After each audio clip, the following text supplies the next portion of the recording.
బండి సంజయ్ గారికి ఈ కాళేశ్వరం ప్రాజెక్టు పైన అవగాహన లోపం, అదేవిధంగా అవగాహన లోపం ఉంటే తెలుసుకొని మాట్లాడవచ్చు, కానీ అది కూడా చేయరు. కారణం ఏంటంటే ఆయనకున్న ఎజెండా కేసీఆర్ని, బీఆర్ఎస్ పార్టీని, తెలంగాణ ఉద్యమ నాయకుల్ని కించపరచడానికే నేను పుట్టినా అని అనుకుంటాను.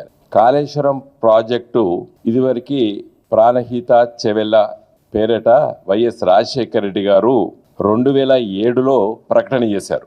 7 లింకులు 28 ప్యాకేజీలతోని రాజశేఖర రెడ్డి గారు ఉన్నప్పుడే టెండర్ పిలిచిండ్రు. దాని మళ్ళా 40,300 కోట్లను సవరించి మళ్ళీ డిపిఆర్ సబ్మిట్ చేశారు. పనులు ప్రారంభం కాకముందే 17,000 కోట్లు అన్నారు. దాన్ని 40,000 కోట్లతోని డిపిఆర్ చేసి ఢిల్లీకి పంపించారు రాజశేఖర రెడ్డి గారు. తుమ్మడి హట్టి దగ్గర ప్రాజెక్టు పనులు ప్రారంభం కాకముందే చివరి భాగా నుండి ప్రారంభం చేసిండ్రు పనులు. కాంగ్రెస్ పార్టీ ప్రభుత్వం 7,800 కోట్లు ఖర్చు పెట్టిండ్రు. దాదాపు తుమ్మడిహట్టి దగ్గర ప్రాజెక్టు కట్టకుండానే, బ్యారేజ్ గురించి ప్రయత్నం చేయకుండానే అక్కడ దాకా పోయినరు.